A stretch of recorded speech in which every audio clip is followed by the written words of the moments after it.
Hello दोस्तों, free online teaching one में आप सभी का स्वागत है। तो आज हम इस वीडियो में एनसीईआरटी गणित कक्षा 11वीं अध्याय 3 त्रिकोणमितीय फलन ट्रिग्नोमेट्रिक फंक्शन का इंट्रो वीडियो देखने वाले हैं। तो आपको ध्यान से समझना है। तो यहाँ पर सबसे पहले हम देखते हैं कोण की माप, मेजरमेंट ऑफ एंगल। जो कोण को मापने के दो प्रकार होते हैं। पहला प्रकार होता है डिग्री माप, जैसे कि यहाँ पर आप देख सकते हैं कि जैसे यदि हम डिग्री की बात करें तो यहाँ पर 360 डिग्री, 180 डिग्री, 90 डिग्री और भी कई प्रकार के कोण हो सकते हैं, जैसे 70 डिग्री, 50 डिग्री।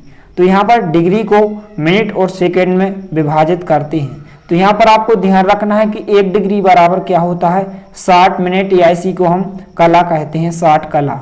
और यहाँ पर 1 मिनट बराबर क्या होता है 60 सेकंड होता है। इसको आपको ध्यान रखना है। इसके बाद जो कोण की दूसरी माप होती है वह होती है रेडियन माप। तो यहाँ पर मान के चले यदि हमने एक वृत्त माना, इस वृत्त में हमने r बराबर जो त्रिज्या हमने 1 इकाई ली, और यहाँ पर जो चाप है या जो l बराबर है 1 इकाई, यहाँ पर हमने चाप लिया। यहाँ पर आप देख सकते हैं कि जो चाप होता है यहाँ पर यह होता है चाप, ये चाप होता है, इसको भी हमने 1 इकाई माना और त्रिज्या भी हमने 1 इकाई मानी। तो यहाँ पर जो चाप द्वारा और त्रिज्या द्वारा जो घिरा हुआ कोण होता है वह क्या होता है थीटा, वह क्या होता है 1 रेडियन होता है। तो इस प्रकार से आपको ध्यान रखना है। इसके बाद जो फार्मूला होता है कि कोण बराबर चाप बटे त्रिज्या, इस फार्मूला को आपको ध्यान से समझना है और आपको ध्यान रखना है। तो यहाँ पर यदि हम कोण की बात करें तो कोण को हम थीटा से प्रदर्शित करते हैं और चाप को हम एल से, यानी कि जो लंबाई होती है, त्रिज्या को आर से। तो यहाँ पर क्या होता है कोण बराबर चाप बटे त्रिज्या और थीटा बराबर क्या होता है एल बटे आर। क्योंकि आपकी एक्सरसाइज 3 पॉइंट में क्वेश्चन में आपको हम यदि सॉल्व कराएंगे तो इसी सूत्र का आपको प्रयोग करना है। तो यहाँ पर जो थीटा होता है वह थीटा क्या होता है, यहाँ पर आंतरिक कोण होता है, जो किस में होता है रेडियन में होता है। आपको ध्यान रखना है कि रेडियन में होता है। इसके बाद जो एल होती है वह होती है चाप की लंबाई। जैसे यहाँ पर हमने एल बराबर 1 इकाई लिया, हो सकता है कि यहाँ पर 5 इकाई भी हो सकती है।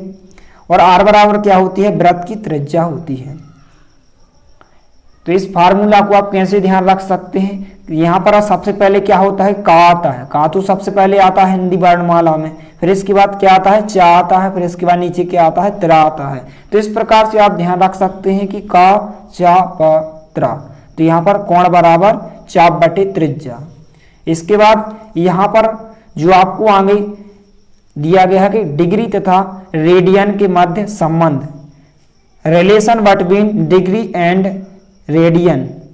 तो यहाँ पर जो डिग्री तथा रेडियन में जो संबंध होता है, यहाँ पर आपको ध्यान रखना है कि यदि 2 पाई बराबर जो रेडियन बराबर क्या होता है 360 डिग्री, जो हमारा वृत्त होता है, जैसे यदि हम मान के चले कोई वृत्त है तो जो वृत्त बनता है वह कितने अंश का होता है 360 अंश का होता है। जो हमारा पूरा वृत्त होता है वह 360 अंश का होता है। तो यहाँ पर मान के चले कि जो वृत्त की परिधि होती है, आपको ध्यान रखना कि वृत्त की परिधि क्या होती है 2 पाई आर, 2 पाई आर।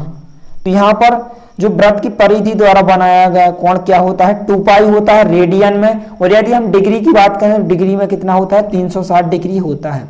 जैसे यदि हम यहाँ पर यदि हमने फार्मूला यहाँ पर आप देख सकते हैं कि थीटा बराबर एल बटे आर लिया है। तो यदि हम एल की जगह क्या रखें, यहाँ पर 2 पाई आर रखें, क्योंकि यही तो यह लंबाई होती है, चाप की लंबाई यही होती है। पूरी वृत्त की चाप की लंबाई कितनी दी गई है 2 पाई आर। तो यहाँ पर हम एल की जगह यदि क्या रख दें थीटा, जहाँ के था एल की जगह यदि हम क्या रख दें 2 पाई आर रख दें, क्योंकि वृत्त की परिधि क्या होती है 2 पाई आर होती है। यही तो वृत्त का क्या है चाप है, यही वृत्त की क्या है लंबाई है। तो यहाँ पर हम एल की जगह क्या रखेंगे 2 पाई आर, और यहाँ पर आर को हम जहाँ के था लिखेंगे। तो यहाँ पर आर से आर क्या हो जाएंगे कैंसिल हो जाएंगे। तो थीटा बराबर क्या आ जाएगा 2 पाई आ जाएगा। तो आपको ध्यान रखना है कि जो डिग्री तथा रेडियन के मध्य जो संबंध होता है, या फिर वृत्त द्वारा जो बनाया गया कोण होता है, यहाँ पर रेडियन में वह कितना होता है 2 पाई होता है, और डिग्री में कितना होता है 360 डिग्री होता है। तो यदि यहाँ से हम पाई का मान निकालें तो यहाँ पर जो दो गुणा में होते भाई कहाँ आ जाएंगे, बटे में आ जाएंगे। तो 360 डिग्री बटे 2, यदि हम 2 से कैंसिल कर दें तो जो पाई का रेडियन में जो मान होता है 180 अंश होता है। तो पाई बराबर कितना होता है, 180 अंश होता है डिग्री में। और यदि हम रेडियन में बात करें तो 180 का क्या होता है, पाई ही होता है। तो यहाँ पर पाई का मान कितना होता है, 22/7, या फिर पाई का मान दशमलव में होता है 3.14। इसको आपको अच्छे से ध्यान रखना है। इसके बाद जो एक्सरसाइज 3.1 में आपको जो फार्मूला का प्रयोग करना है कि रेडियन को डिग्री में बदलना है और डिग्री को रेडियन में बदलना है, इनको आपको अच्छे से ध्यान रखना है। तो यदि आपको सबसे पहले रेडियन को डिग्री में बदलना हम सीखेंगे, तो सबसे पहले यहाँ पर हमें रेडियन को डिग्री में बदलना है। तो क्या में बदलना है, डिग्री में। तो डिग्री को सबसे पहले लिखेंगे क्योंकि यहाँ पर हमें डिग्री में बदलना है।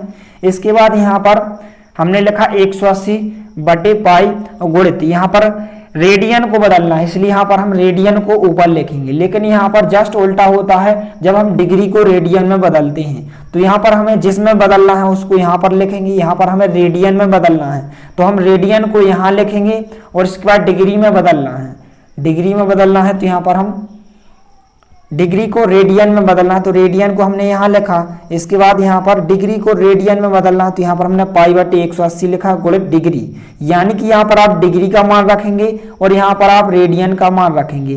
तो यहाँ पर जब भी आपको रेडियन में बदलना होता है, यानी कि आपको पाई के रूप में बदलना होता है किसी भी क्वेश्चन को, आपको दिया होगा डिग्री में और आपको रेडियन में बदलने को कहेगा। तो यहाँ पर सबसे पहले आपको जिसमें बदलना है यहाँ पर आप लिखेंगे, यहाँ पर आपको रेडियन में बदलना है। तो यहाँ पर रेडियन में जब भी हम बदलते हैं तो क्या होता है, पाई के रूप में बदलते हैं, यानी कि आपको ध्यान रखना कि पाई हमेशा क्या होगा, रेडियन में ऊपर होता है, यानी कि हम पाई बटे 180 से गुणा करेंगे और गुणित क्या लिखेंगे, डिग्री लिखेंगे। लेकिन यहाँ पर जब हम डिग्री में बदलेंगे तो 180 को हम ऊपर लिखेंगे और पाई को हम नीचे लिखेंगे और गुणित रेडियन करेंगे।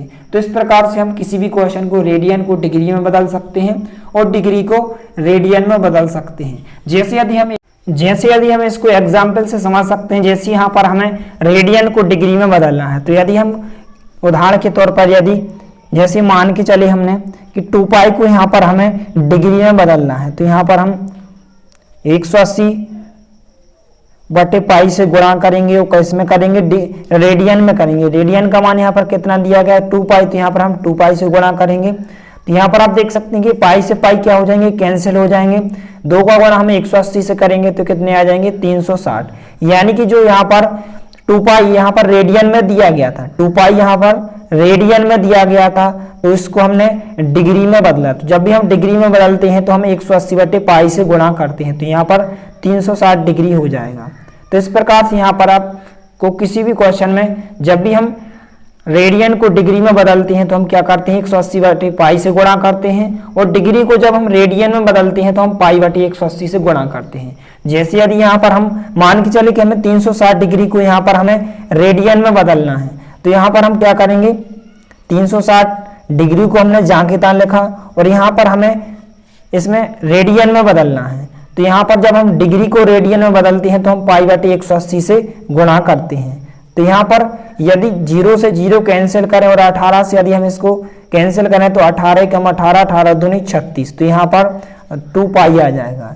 तो यहाँ पर जो हमने 360 डिग्री को रेडियन में बदला तो यहाँ पर कितना आया, 2 पाई आया। तो इस प्रकार से आप किसी भी क्वेश्चन को रेडियन को डिग्री में बदल सकते हैं और डिग्री को रेडियन में बदल सकते हैं।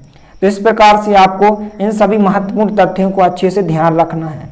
यदि वीडियो पसंद आए तो प्लीज़ लाइक कीजिए, दोस्तों के साथ शेयर कीजिए और यदि आपने हमारे चैनल को सब्सक्राइब नहीं किया है तो प्लीज़ सब्सक्राइब कीजिए। धन्यवाद।